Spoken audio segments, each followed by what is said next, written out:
Bien, continuamos con el repaso de circuitos eléctricos con la parte de análisis en corriente directa. Y no es la excepción, el método de Maya es uno de los más requeridos por ingenieros para plantear problemas que se convierten en prácticos gracias a este método, que como habíamos comentado anteriormente, es más fácil plantear las ecuaciones de Maya con respecto a conductores y posteriormente resolver el problema transformándolas a corrientes nominales.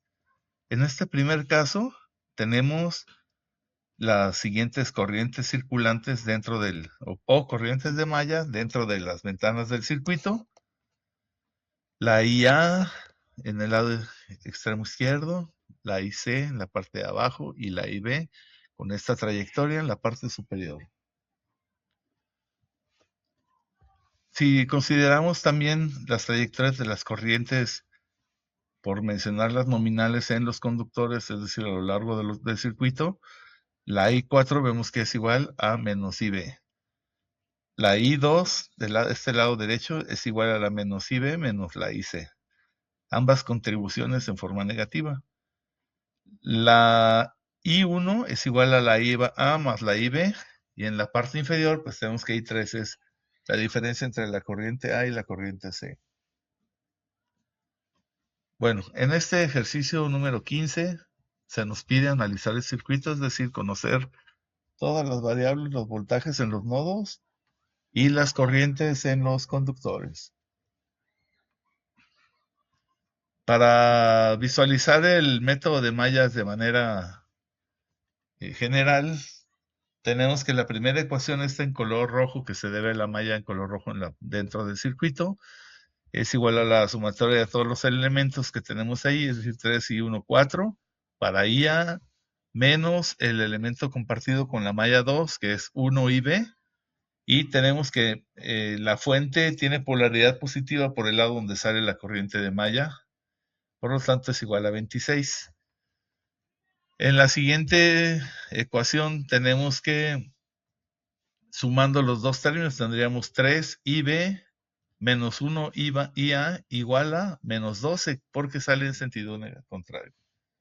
La solución práctica es muy simple, por los diferentes métodos, igualación, suma y resta, sustitución. Y bueno, como ejemplo de tarea, en el ejercicio 16 se pide que se escriban las ecuaciones de Maya, y que se calculen los voltajes respectivamente del A al C. Este es el caso idéntico al problema en la plática anterior. Y bueno, pues ahora sí pueden plantear directamente las corrientes de malla, que son las de interés en este caso. Se deja este ejercicio como de práctica para el estudiante en el curso.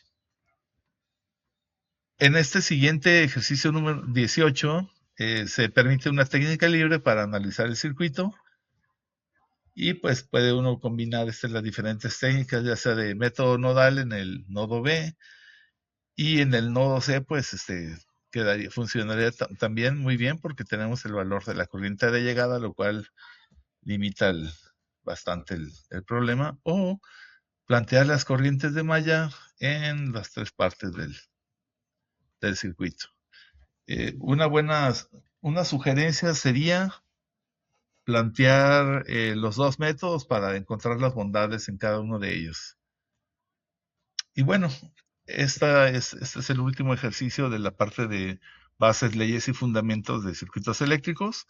Es el ejercicio 19, en el cual la sugerencia del chef es aplicar ley de corrientes de Kirchhoff en orden de los nodos, es decir, primero en el nodo A, posteriormente en el nodo B, nodo C y nodo D, sucesivamente, para poder encontrar las referencias de corrientes. Como ejemplo, en el nodo A, vemos que llega una corriente de 5 amperes, está del lado derecho superior, y se parte en la I1 que cruza la resistencia de 5 y también en una fuente de 3 amperes hacia abajo, lo que implica que I1 tiene 2 amperes.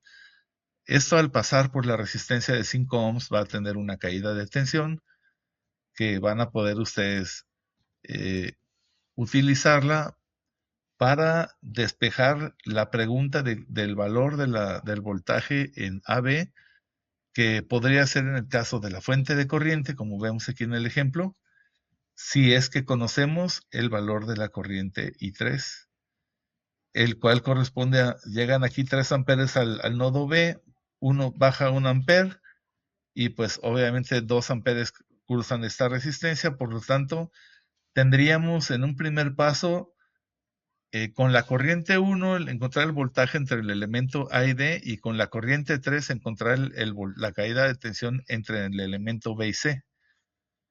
Y ahora de manera interna, la sugerencia es hacer una trayectoria de tensiones de Kirchhoff para conocer directamente los voltajes en AB. Bueno, hasta aquí es parte de la plática. Gracias por su atención y continuamos.